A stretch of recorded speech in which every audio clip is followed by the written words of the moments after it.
Assalamualaikum warahmatullahi wabarakatuh. Ustadz, ini ada beberapa pertanyaan yang mengganjal di hati saya. Sebelumnya, saya sering mendengar Pak Ustadz, dari beberapa kelompok atau organisasi ya yang ada di negara kita khususnya gitu kan. Bahkan dalam beberapa demonstrasi gitu kan, saya juga pernah melihat gitu. Mereka menyatakan bahwa ingin mendirikan sebuah pemerintahan atau yang disebut khilafah ya di negeri kita ini. Bahkan dari beberapa golongan tersebut gitu kan atau organisasi tersebut menyatakan bahwa ini sangat penting berdirinya khilafah itu karena jika kita tidak berada dalam kekhilafahan atau tidak mendirikan kekhilafahan itu dianggap sebagai kafir katanya gitu Pak Ustadz. Jadi mau pemerintahan kafir. Ya, seperti itu mungkin ya pernyataan mereka. Yang saya ingin tanyakan itu sebenarnya apa sih pengertian khilafah atau kekhalifahan itu sendiri gitu kan? Dan apakah benar pernyataan mereka itu terlalu radikal menurut saya ya kalau seperti itu? Karena di kita sendiri banyak ulama dan juga ada MUI ya. Terus satu lagi, saya ingin tahu sejak kapan kekhilafahan itu berdiri dan sampai kapan gitu, dan runtuhnya gitu kan. Dan apakah akan muncul kembali nanti, mungkinkah nanti jikalau Imam Mahdi sudah muncul akan terbentuk kekhilafahan lagi gitu. Mungkin hanya seperti itu saja Pak Ustadz pertanyaannya. Assalamualaikum warahmatullahi wabarakatuh. Bismillahirrahmanirrahim. Pertanyaan dari jamaah kita, Saudara Irfan, tentang khilafah. Apa itu khilafah? Terus apakah benar yang sekarang sedang lagi diangkat atau digusung oleh sekelompok orang Islam bahwa khilafah adalah harus ditegakkan kembali. Kemudian ada sebagian mereka yang bilang selain khilafah adalah kafir. Oke, kita jawab. Singkat saja, khilafah kita tidak bisa membuang pengertian ini dari Al-Quran dan hadis. Dalam Al-Quran udah jelas. Apa ayatnya di surah Al-Baqarah? Tentang khalifah. Ini ja'ilun adalah yang mengendalikan kehidupan manusia antar sesama mereka dan lingkungan di bumi ini. Banyak pengertian-pengertian itu. Kemudian di hadis-hadis. Kemudian apakah khilafah ini merupakan sebuah bentuk pemerintahan? Nah, ketika kita kembali kepada makna khalifah sendiri dalam Al-Quran, di dalam tafsir-tafsir, ya khalifah adalah sebuah pemerintahan dan pengelolaan. Gitu.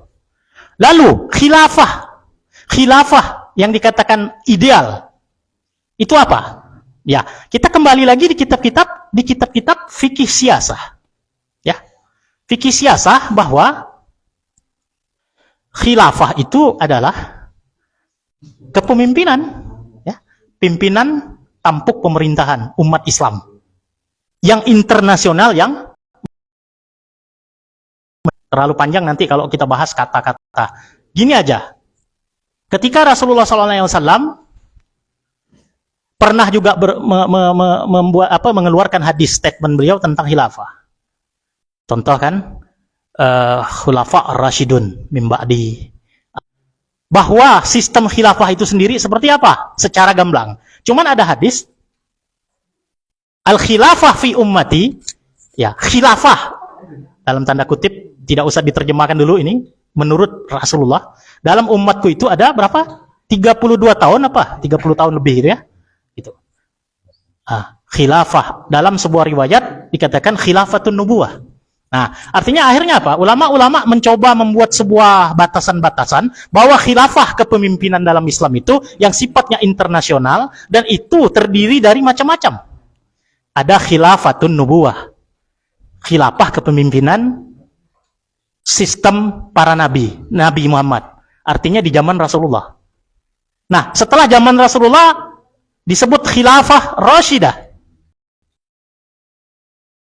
Al-khilafah ar-rasyidah ini adalah khulafa ar-rasyidin. Kok bisa ulama-ulama dalam fikih siasah mengelompokkan itu? Diambil dari hadis tadi. Sesungguhnya khilafah setelahku hanya sampai 32 ya. lebih. Coba hitung dari Abu Bakar sampai maka ada hadis tadi khilafah setelahku 32 tahun atau 30 tahun lebih. Habis itu kata Nabi muluk summal muluk, kerajaan. Maka ulama mengatakan ada khilafah nubuwah, ada khilafah rabut, raja yang tukang gigit. Masya Allah, itu rintitannya berapa tahun tidak dijelaskan oleh Nabi. Kemudian nanti datang lagi khilafah nubuwah. Nah, atau khilafah Rasyidah. Setelah melewati raja-raja itu nanti akan muncul. Ini penafsirannya bisa jadi nanti sebelum hari kiamat udah pasti. Sekarang juga belum hari kiamat.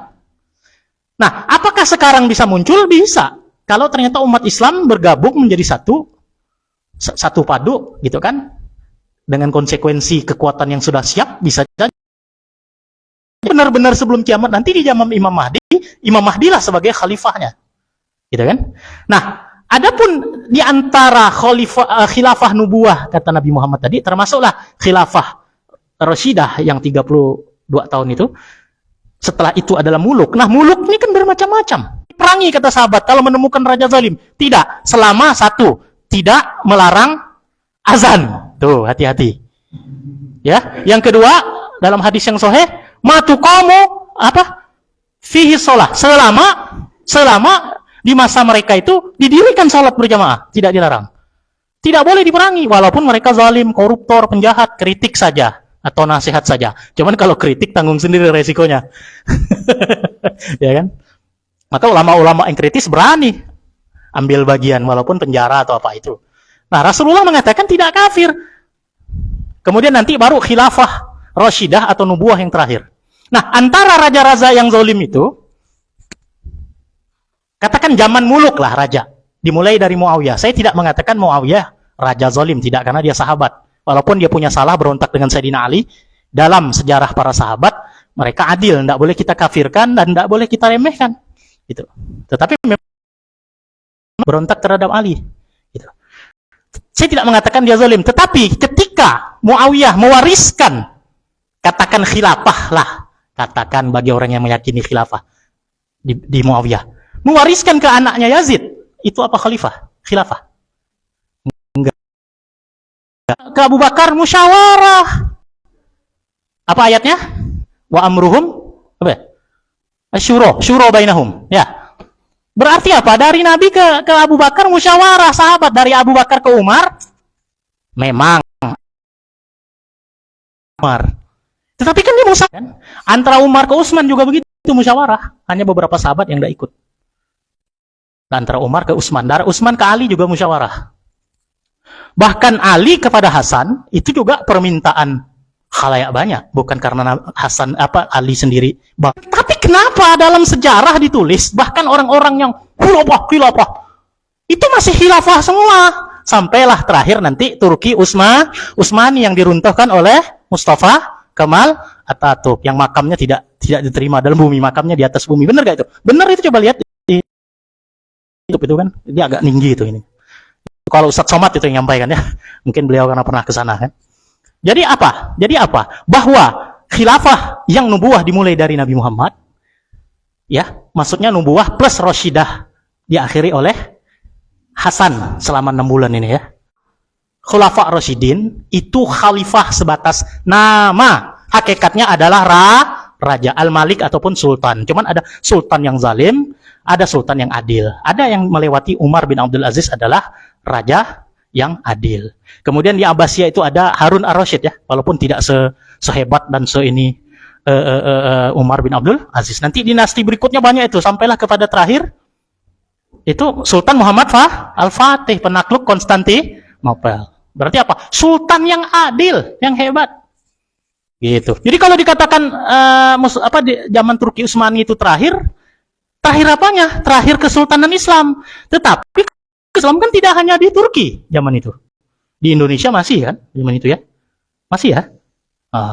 Kemudian di beberapa tempat di dunia ada. Nah, kesimpulannya khilafah itu adalah kepemimpinan dalam Islam yang idealnya adalah konteks internasional. Gitu. Kemudian ulama berfatwa Bani Umayyah, Bani Abbasiyah, Bani Fatimiyah, Bani Turki Utsmani kafir, nggak ada kecuali Khawarij. bukan ahli sunnah. Ahli sunnah tidak pernah mengkafirkan. Artinya apa? Selain khilafah nubuwah rasyidah, bentuknya kerajaan, kesultanan, demokrasi, kerajaan monarki konstantisional seperti Brunei Malaysia kan, federat, republik, demokratik kita, negara kesatuan, apapun monggo terserah, selama itu dikuasai orang Islam, pemimpin Islam, dan diusahakan diamalkan syariat Islam, ya. Tetapi tidak ada yang tidak pernah mengkafirkan. Sahabat ulama tidak mengkafirkan, jadi dia sendiri yang mengkafirkan, menyempitkan dirinya sendiri karena sempitnya kajian terhadap tafsir hadis-hadis itu, dia sempit sekali. Lalu kapan mau muncul lagi itu wallahu alam, apakah nanti di masa Al-Mahdi atau sebelum Al-Mahdi sudah akan ada, wallahu alam bisawab. Tapi hadis yang paling kuat adalah Imam Mahdi. Disitulah muncul khilafah Rasyidah lagi, karena hadis nas-nasnya banyak. Ada turunnya Nabi Isa, tidak adanya kezaliman, bahkan sampai hewan buas sama hewan jin makanannya nanti bersahabat. Misalnya harimau tidak mau makan kambing, kan gitu nanti. Tidak ada pencurian, emas sudah bergelimpangan di mana-mana saking kayanya, kan begitu. Subhanallah ya. Tetapi sebelum masa-masa itu muncul dan sudah kita lewati masa-masa kerajaan ini, jangan pernah kita kafirkan. Walaupun tidak sempurna pengamalan hukum syariat. Ya kan? Karena orang yang mengkafirkan, orang yang hanya khawarij. Ahli sunnah tidak. Gara-gara bunuh orang kafir, kan? Kita enggak. Kalau khawarij bilang kafir. Kita enggak. Tidak ada khalifah internasional, yang adanya presiden, negara kesatuan, kerajaan, kesultanan. Kita bilang tidak kafir. Walaupun nanti presiden, raja, pimpin negara itu mengkafirkan keadaan, itu khawarij. Khawarij, ya. Masya Allah. Kalau bilang begitu, kafir, salah, gitu kan. Yang penting, ada begini, yang penting bentuknya khilafah, Ustaz. Terserah. Berarti kan sama aja. Sama aja kenapa? Bentuk khilafah yang ada seperti di Bani Umayyah dan Abbasiyah. Banyak yang zolim kan? Kenapa Anda masih bilang katakan khalifah?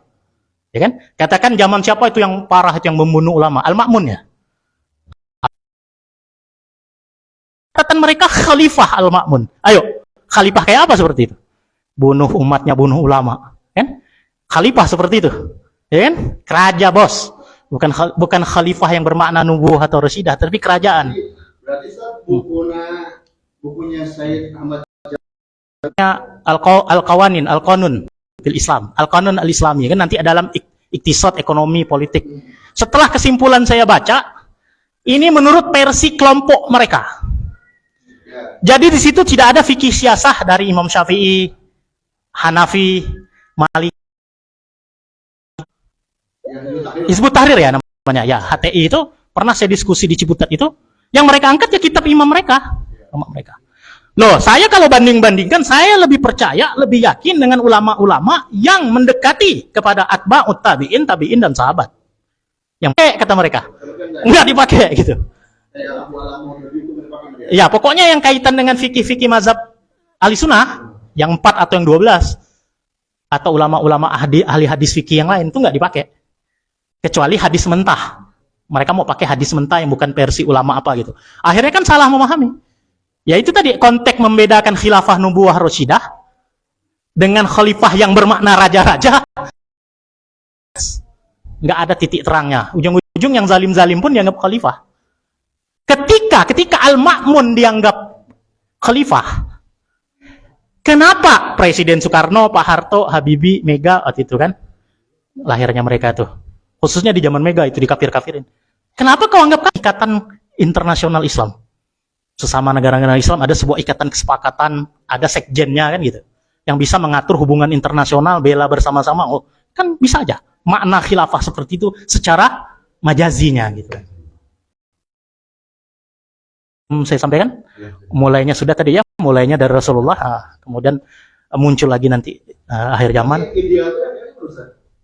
Ideal itu manhajnya itu apakah dari umat atau dari Umar, artinya pada waktu penerapan hukum betul di kekuasaan agar bisa menjadi tadi khilafah Islamiyah. Itu dan terwujud gitu. Ya, kita lihat sejarah Nabi dulu. Kita lihat sejarah Nabi. Dan Nabi tidak pernah Nabi dalam sejarah yang saya tahu tadi mungkin saya salah tidak pernah menceritakan tentang negara Islam. Oke, katakanlah ada seandainya. Oke, itu tiada. Katakan ada. Apa yang dilakukan oleh Nabi? Apa langsung? Tidak, bro. Jadi apa? Yang dibentuk oleh Nabi keimanan kan? Tauhid dulu. Kemudian pembenahan akhlak. Kan begitu. Begitu udah kokoh, Fathu Makkah. Katakanlah Fathu Makkah dan bentuk pemerintahan resmi, katakanlah misalnya. Tetapi sebuah isyarat bahwa kebersatuan umat itu setelah tauhidnya dibentuk, akhlaknya dibentuk, kemudian kekuatan fisik sudah ada. Buktinya pada Fathu Makkah Nabi bisa totalitas belum mampu diraih, maka secara parsial yang bagian kecil jangan ditinggal. Gitu. Kan Nabi seperti itu, sebelum Fathu Makkah berarti sebelum mampu. Tetapi apa yang dilakukan Rasulullah? Pembenahan, dakwah, kekuatan. Begitu sudah mampu baru.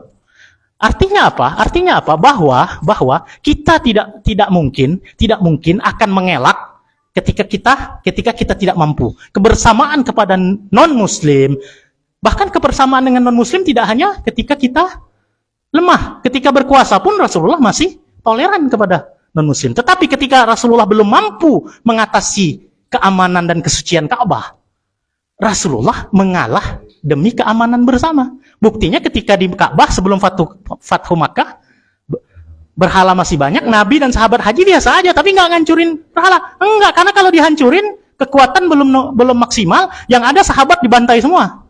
Gitu kan? Walaupun pada saat perang Badar kita menang. Tetapi kan taktik Rasulullah, ada apa maksud Rasulullah itu kan begitu. Nah, ini kan seharusnya jadi dalil bahwa ketika dalam berhidupan demokrasi dengan Pancasila, musyawarah, Undang-Undang 45, kan tidak kafir. Jaiz. Pun kalau di situ katakan masa-masa mengalah, apalagi di situ, gitu kan? Iya, salah. Karena Rasulullah tidak